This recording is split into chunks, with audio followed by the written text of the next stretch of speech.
Shalom pemirsa sekalian, pemirsa dari Aura Jogetal saya channel dan nama saya Vision Tuhan berkati berlimpah-limpah. Hari ini kita masuk di bulan Agustus, bulan ke-8 Bapak Ibu. Anugerah Tuhan limpah dalam hidup kita sehingga kita bisa terus mengikuti perjalanan bersama dengan Tuhan. Bapak Ibu harus mengerti bahwa kondisi di muka bumi ini mungkin Anda melihat semakin lama semakin menurun, bahkan mungkin sampai ke tahun depan. Bapak Ibu Anda mengerti bahwa Tuhan menghendaki bahwa engkau dan saya tetap ada dalam Tuhan Yesus dan engkau akan melihat semua yang baik yang Tuhan sediakan. Bapak Ibu, di bulan ini saya sudah meninggalkan 3 rekaman dan terakhir akan ada kompilasi dari topik yang kita pernah bahas sebelumnya. Anda bisa siapkan alat tulis atau catatan Bapak Ibu anugerah Tuhan supaya Anda bisa belajar. Bapak Ibu, saya mengucapkan terima kasih atas doa, daya, dan dana yang Bapak Ibu serahkan kepada kami. Kami percaya bahwa dana itu adalah merupakan sebuah rencana Tuhan yang besar yang bisa dipakai untuk pelebaran kerajaan Tuhan. Terpujilah nama Tuhan. Bapak Ibu, saya berdoa bagi Anda yang punya masalah dalam masalah keluarga, masalah emosi, masalah kesehatan, masalah keuangan. Saya berdoa biarlah semua masalah itu membuat Anda tumbuh secara subur. Engkau akan semakin dewasa, engkau akan mengerti kehendak Tuhan, dan sampai satu hari Tuhan akan selesaikan masalah itu, terpujilah nama Tuhan. Bapak Ibu, saya mengerti bahwa hari-hari ini engkau sedang bekerja, engkau sedang banyak kegiatan yang lain. Saya mengerti bahwa kita harus berusaha sungguh-sungguh bagi kerajaan Tuhan dalam penginjilan. Sebab saya mengerti bahwa penginjilan ini adalah yang sangat penting yang harus Anda dan saya selesaikan. Kita selesaikan rencana Tuhan, menginjili dimanapun Anda berada. Bapak Ibu, jangan lewatkan, Anda harus tetap siap sedia, Anda terus memandang kiri dan kanan. Saya percaya di tengah-tengah kesulitan di bangsa ini, banyak orang datang sama Tuhan Yesus. Banyak orang akan bertobat dan melihat tangan Tuhan yang sesungguhnya sedang bekerja menolong mereka. Engkau adalah agen-agennya. Engkau adalah ambassador-ambassador Tuhan. Bapak Ibu, kita bekerja bersama-sama sebab rencana kedatangan Tuhan sudah di depan mata. Bapak Ibu, itu saja saya bisa sampaikan. Anugerah Tuhan limpah dalam hidup Bapak Ibu Saudara sekalian. Kita akan terus maju untuk Tuhan. Amin. Shalom. Shalom teman-teman sekalian, pemirsa dari Arnold Journal Channel dan Saudara Wisdom Tuhan berkati berlimpah-limpah. Apa kabarnya? Anda pasti dalam posisi yang baik-baik saja. Saya berdoa, Bapak Ibu di bulan ini, Bapak akan maju terus, melakukan perkara-perkara yang besar, sebab kita akan segera melihat perbuatan Tuhan yang ajaib di akhir zaman ini. Bapak Ibu, hari kita bahas mengenai temptation. Mengenai sebuah cobaan atau godaan dan bagaimana Anda mengatasinya. Topiknya mengenai pintu dari kejahatan. Nah, Bapak Ibu sebuah pertanyaan. Kalau Anda berhadapan dengan temptation, godaan cobaan, apa yang Anda lakukan? Ada tanya seperti itu. Anda pasti berkata sama-sama bahwa saya akan melawan itu. Saya akan menentang itu. Saya akan menjatuhkan itu. Resist gitu ya. Tapi Bapak Ibu Anda mengerti bagaimana caranya untuk Anda melawan cobaan itu? Bagaimana cara Anda untuk melawan godaan itu? Sebuah firman yang pernah saya baca dalam Amsal 5, karena bibir perempuan jala, Amsal 5 ayat ketiga, perempuan jala menitikan tetesan madu dan langit-langit, mulutnya lebih licin daripada minyak. Tapi lebih pahit seperti yang penuh tajam daripada bermata dua, kaki itu menuju maut, langkahnya menuju orang dunia, orang mati. Ia tidak menempuh jalan kehidupan, jalannya sesat tanpa diketahuinya. Secara anak, dengarkanlah aku, janganlah kau menyimpang dari perkataan mulutku. Firman ini penting, ayat ke-8, jauhkanlah jalanmu dari dia. Janganlah menghampiri pintu rumahnya. Bapak Ibu, firman Tuhan datang kepada Anda dan saya pada hari ini, bahwa cara untuk mengatasi adalah jangan kita mendekat pada pintu rumahnya.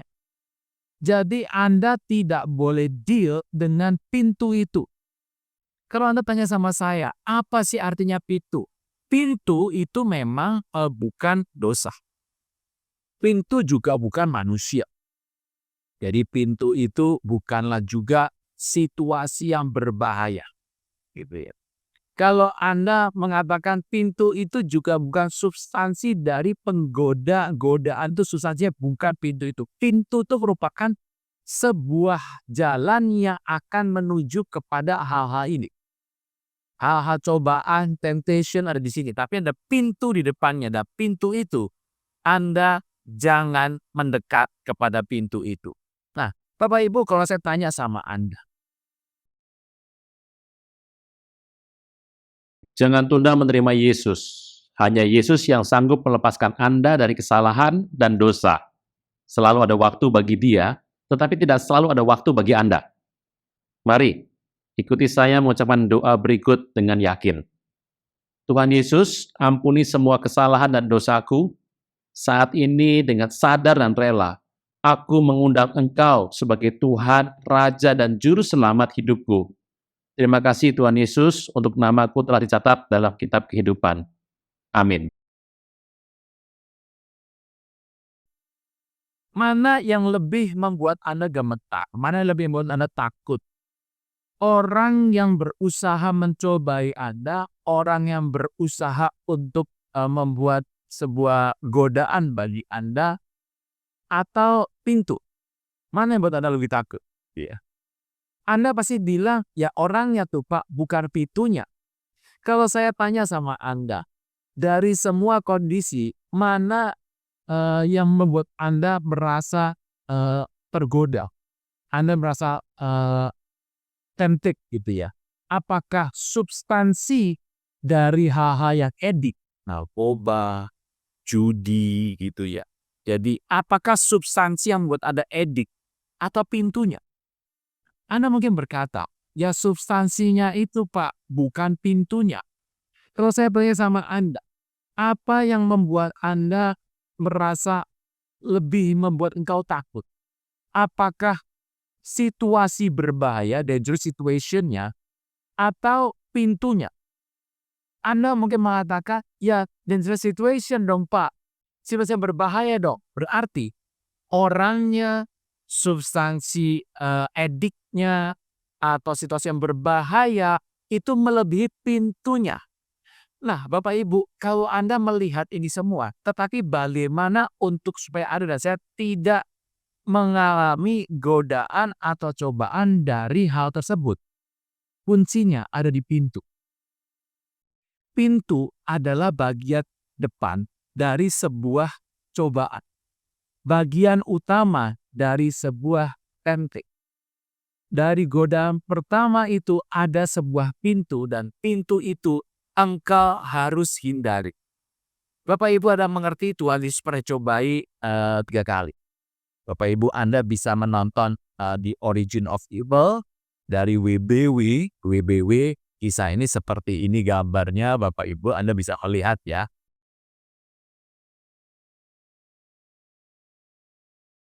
Atau Anda juga bisa menonton pencobaan Tuhan Yesus.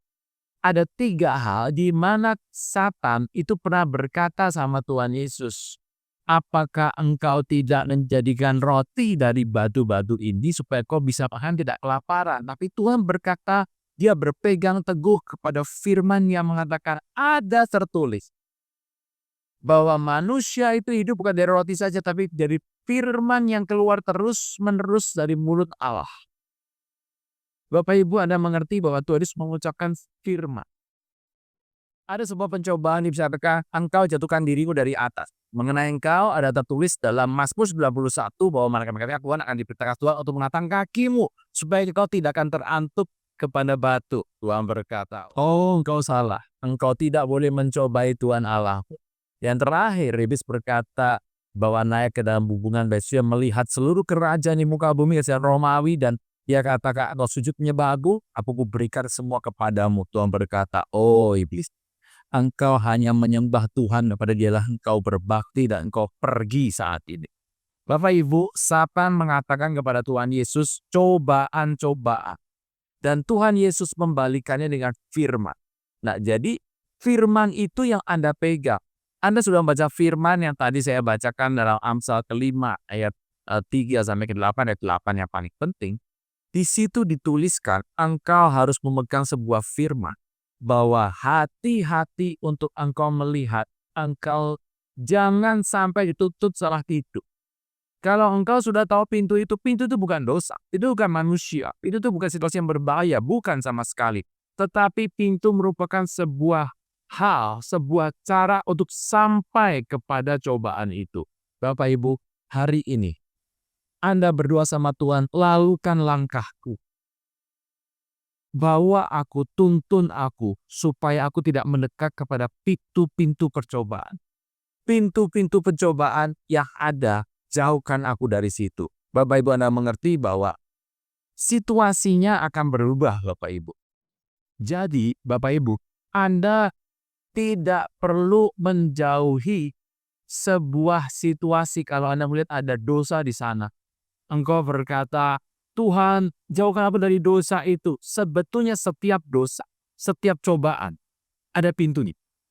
Tetapi kadang-kadang manusia merasa dia kuat, merasa mampu, merasa bisa, dan dia berjalan mendahului ke depan dan mendekati pintu, dan dia deal dengan pintu itu, dia jatuh dalam pencobaan. Setiap pencobaan pasti ada pintunya. Anda mengerti? Pintu itu engkau bisa katakan banyak hal. Tidak ada orang berdosa langsung dalam narkoba, nggak bakal. Pasti pelan-pelan dulu. Dari pergaulan yang salah, dia pergi ke tempat yang salah, dia mencoba sedikit demi sedikit dan akhirnya terjerat. Bapak Ibu, kesalahan kejatuhan manusia pasti dimulai ada langkah-langkah mendekatinya. Hari ini saya katakan, Bapak Ibu, Anda harus mendeteksi setiap pintu-pintu yang ada di hadapan Anda. Pintu-pintu itulah di mana di balik pintu-pintu itu ada kejahatan. Hari ini Anda berdoa, saya berdoa, kita semua akan dijauhkan Tuhan dari melalui pintu tersebut. Kalau Anda melihat pintu-pintu tertentu, ada seperti bahwa pintu-pintu itu di belakangnya ada dosa. Pintu-pintu itu di belakangnya ada pencobaan yang membawa kau dosa, dan kalau kau terjerat dalam dosa, terjerat namanya Bapak Ibu. Terjerat terus terikat akan menjadi sulit engkau untuk bangun kembali. Bapak Ibu saudara sekalian yang dikasih oleh Tuhan, hari ini pintu kejahatan biarlah matamu melihat. Setiap pintu-pintu itu engkau jauhi. Di dalam dunia ini ada banyak pintu-pintu menuju kejahatan. Tuhan berkata, akulah pintu. Akulah jalan menuju kebenaran. Akulah kehidupan itu. Jalan dan kebenaran dan hidup. Tuhan Yesus itu yang benar. Bapak Ibu, dari hal ini kita mengerti bahwa kalau Anda berdosa, Anda bersalah dalam banyak hal dalam hidup Anda, ada kesempatan Anda bertobat. Ada kesempatan Anda untuk minta ampun sama Tuhan. Supaya Anda kembali melihat di manakah kelemahan hidup manusia. Di manakah kejatuhan manusia. Bapak Ibu, di tengah-tengah Anda ada pintu-pintu yang kau harus hindari. Pintu-pintu itu. Jangan sekali-kali engkau deal dengan pintu tersebut. Jangan kau merasa kuat untuk deal dengan pintu tersebut. Jangan kau merasa mampu untuk deal dengan pintu tersebut. Kondisinya akan berbeda. Dosa merupakan sebuah kesalahan yang dibuat oleh manusia dan akan menjerat manusia. Dan iblis terus akan mengikuti Anda, akan mengikat Anda, akan sulit sekali lepas. Tetapi Tuhan penuh dengan puas. Hari ini pesan Tuhan datang sama Anda sama saya.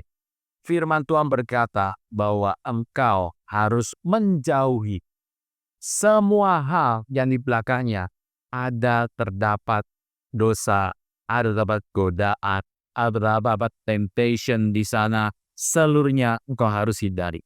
Sebab Tuhan mengatakan, the door of evil, kejahatan, pintu kejahatan, sebetulnya ada di depanmu, di sampingmu, di kiri kananmu. Engkau bisa melihat, engkau butuh hikmat daripada Tuhan. Saya berdoa Bapak Ibu, engkau diberikan hikmat oleh Tuhan untuk melihat sekelilingmu. Untuk mengerti sekelilingmu, untuk menangkap sekelilingmu, supaya kau sadar sebelum terjadi bahwa Waktu engkau mau berdosa, engkau harus melewati sebuah pintu. Dan pintu itulah jalan menuju dosa. Bapak Ibu, hari ini kita bersukacita sebab Tuhan Yesus bangkit dan Tuhan Yesus hidup dan Tuhan Yesus ingin supaya Anda tidak berdosa lagi dan semua dosa sudah dipatahkan oleh kuasa di kayu salib. Hari ini marilah berdoa sama Tuhan, minta hikmat sama Tuhan dan mengerti sama Tuhan lebih lagi dan lebih lagi supaya Anda bisa mengidentifikasi pintu dalam hidup Anda yang mana. Pintu-pintu yang membuat Anda jatuh yang mana. Yang pintu yang membuat Anda dicobai ada di mana. Sebab semuanya dimulai dari sebuah pintu. Terpujilah nama Tuhan. Shalom.